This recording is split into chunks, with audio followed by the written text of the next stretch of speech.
Hey guys, Chris Haddon, Jason Balin here with another episode of the Private Lenders Podcast, sponsored by our lending company, hardmoneybankers.com, lending in DC, Maryland, Virginia, Delaware, Pennsylvania, and New Jersey, and also sponsored by our mastermind group, hardmoneymastermind.com, where lenders and aspiring lenders from all around the country come together to learn, check out our training, consult with us one-on-one on occasion. So definitely check out hardmoneymastermind.com. Okay, today we're talking about an important topic in the world of raising capital, and that is how to position your deals so that investors really, really, really want to get in. So they're chasing you, you're not chasing them. And the positioning of this is super important. Let me tell a couple of stories. Yep. I learned early, so we haven't been in capital raising mode for quite some time. We're coming up on year number 13 of HMB. We started back in end of 2007. And at that time, it was definitely capital raising mode. We needed money.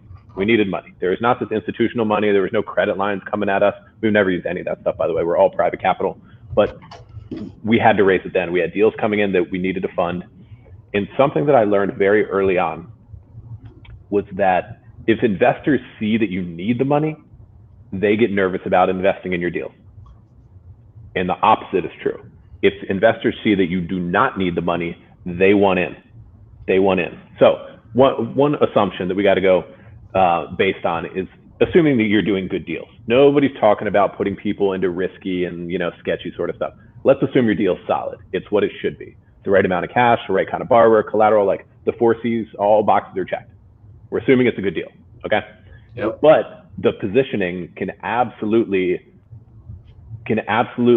dictate who's going to want into your deals and who's going to shy away from them. I remember back in the day when we were raising capital and funding at the same time. Jason's throwing loans in the pipeline. I'm raising capital to fund them in real time, which was obviously nerve-wracking, but that's startup time. It's how it goes.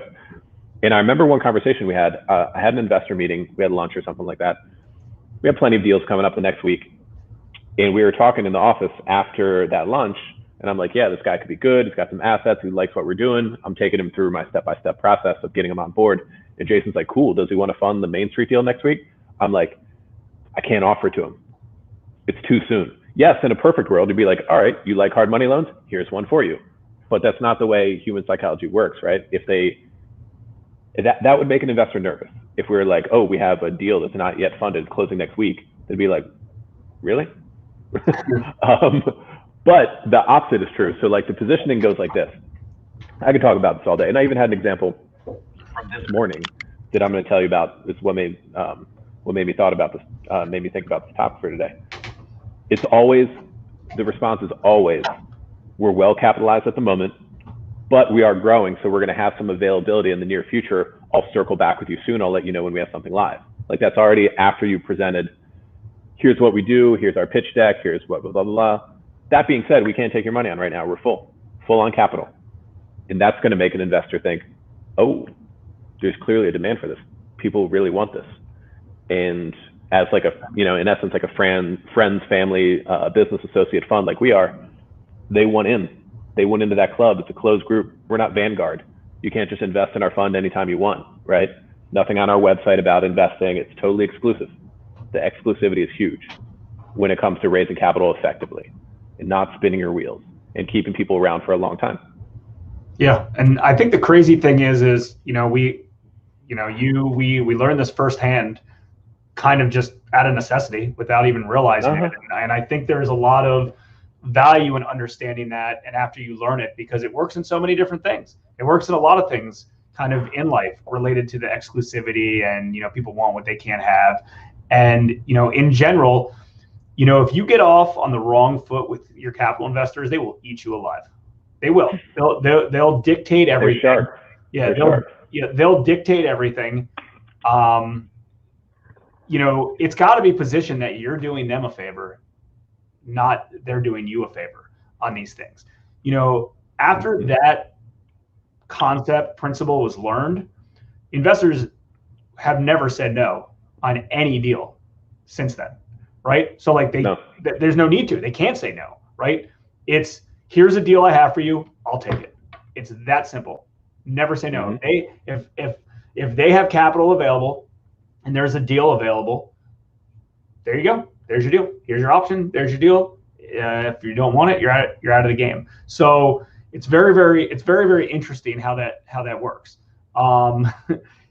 just the whole concept. And I know we share that a lot with, well, really the only people we share it with is kind of our inner circle, and then our mastermind, some mastermind members and private consulting members that we do virtually or with. But it's interesting, and it's one of those things that, like, it's an aha moment when you hear that, when you kind of go through the sales process of, this is what you have to do. Like, they want something that they potentially can't have.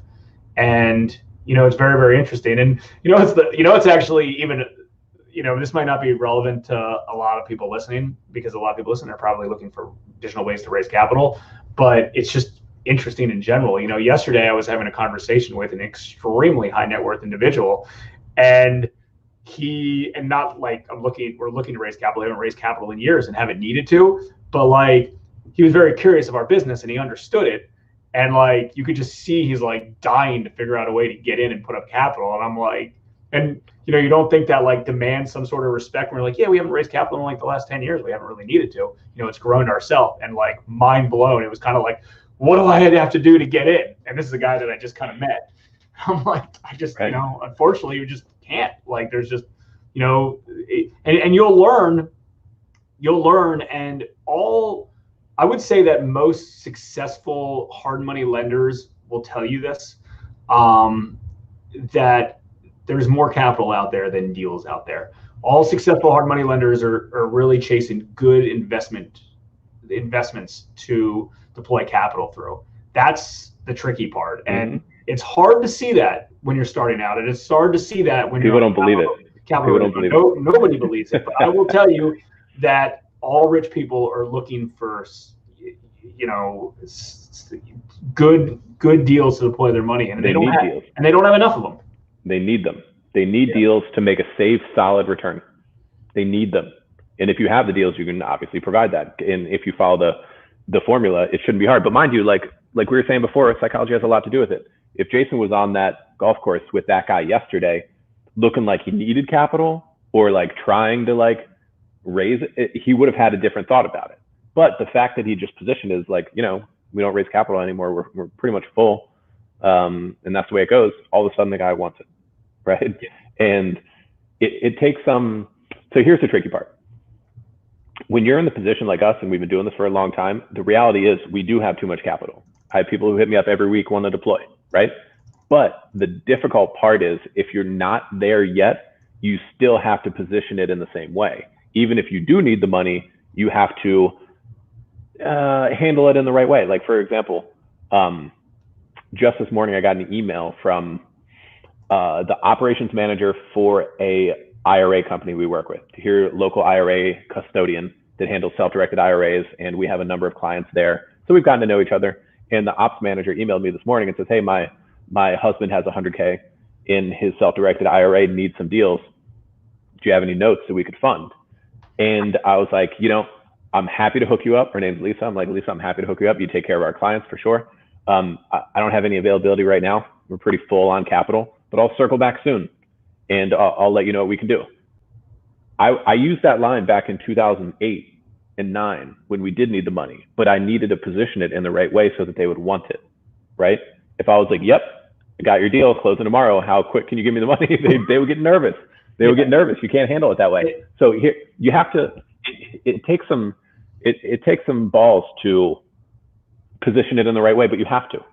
You just have to, or else you're going to be spinning your wheels. You're going to have, like, people shouldn't tell you no. Like, there's nothing, like, the deals that we do aren't rocket science. They're not super complex. They're not like, they're also not going to return, 400% in a year. Like, our people are making like 9, 10, 11%, whatever, which is great. And it's a very predictable sort of asset. We lend money against collateral, but it's not hard to understand. And they want that return. You just have to position it in the right way to make it happen. And of course, you have to have a good deal. You have to have deals. Yeah, what's interesting about it? Like, think about it on the other side of it. Like, you got to put yourself in that shoes. I mean, we invest in other things besides our notes, obviously. We're pretty heavy in the majority of, because that's our business model. Our investment vehicle is deploying our own capital as well, along with others. But we invest in other stuff, and we're picking and choosing and kind of figure out what's what. And you got to put yourself in that capital investor's shoes. Like even if they understand the business, and even if they understand the deal, and even if it's an absolute home run deal, even if someone's buying it for $400,000, they need a $100,000 loan, right? Even if it falls under that, if you position it the wrong way with them, they're going to think something's up. They're going to know that they can, and even if they know it's a home run deal, they're going to abuse you, right? What do I mean by that? They're going to be like, cool, well, I know you're offering 10. Well, how about you give me 11 or 12 or give me 1 point or whatever the case is. They're going to push because they're savvy and they know the rule of like, oh, well, I have the money, I make the rules type of thing. So you can't allow that to happen. So you got to position it the right way, no matter what. And yeah, go ahead. I was going to say, like, the worst thing you can do that I have to, whenever we're working with consulting clients and we're going through this capital raising process step by step, I always make sure to emphasize, like, never send an email to a capital investor and ask them what they think about a deal. It's the worst thing you can do. You're just opening the door for them to rip it apart. Be like, oh, this guy's credit should be better. Oh, he should be bringing more cash. You're just inviting them to criticize your underwriting, which is not their job. That's your job. They don't need to, they should, they're savvy people. They're going to underwrite your underwrite, but it should already be good. Don't open the door for them to like, be like, I don't know. And this one, I'm probably gonna need a point. I think it's a little more risky than I would like. So don't open that door. Like, you've already underwrote it. It's already this is the hard money deal. It's what they look like. And here it is. It's for you. Like, this one is for you and you're going to fund it. I don't say it exactly like that, but that's the relationship. That's how the transaction goes. Don't open the door. Be like, hey, how would you like to criticize my deal? Hey, here's my starting bid. I'm going to give you an 8% rate. Oh, well, I'll take it if it's 12%. Okay, let's meet in the middle. It doesn't work like that. So, and obviously Chris started this conversation related to, you have to have access to good deals. We don't need to go on and on related to the importance of that. We've done plenty of videos on that, but that is the important thing. If you don't have the best deal, like every deal, it needs to be a cherry picked home run deal. It's that simple, right? They got to be really, really strong deals. So you starts with that. So one thing that I don't even know if Chris knows, I'm going to end with this real quick, and I'm not sure if we should talk about this. What you got? Because so right now we're doing this podcast as a video, right? It's in our mastermind group and on YouTube and stuff. But a lot of people listen to it, obviously through iTunes or however else you get your podcast. So we just finished this, but I might not say what it is, because for people listening to the podcast, we might want them to come watch this video so they can see what it is, or we should just tell them what it is. So go ahead and tell them what it is. I'm gonna go grab my copy too for the video. Oh, you got one. You already grabbed yours. Good. I just got to, a lot of us have been working from our houses, but I'm in the office today, and the first batch just came in. So this is our new book. It's called Hard Money Secrets: The Underground Playbook to Becoming Your Own Hard Money Lender. It looks like Chris has been proofreading his, which is good. I haven't proofread yet, but it was pre-proofread obviously before. Let me get this on video. But here's the whole book. Pretty much outlines our entire business. So this will be launching soon. If you are a member, if you've come to our office to do private consulting, either in our office or virtually, this is going to be coming out in the mail soon. We only have a few copies in our office right now because we need to double check to make sure it's obviously good and proofread. But you will get one of these in the mail in the next coming weeks when we order our first batch. So whoever wants one of these as well, if you're not in that group, we're going to put together a pretty special offer. It may have the word free associated with it, but we'll talk about that.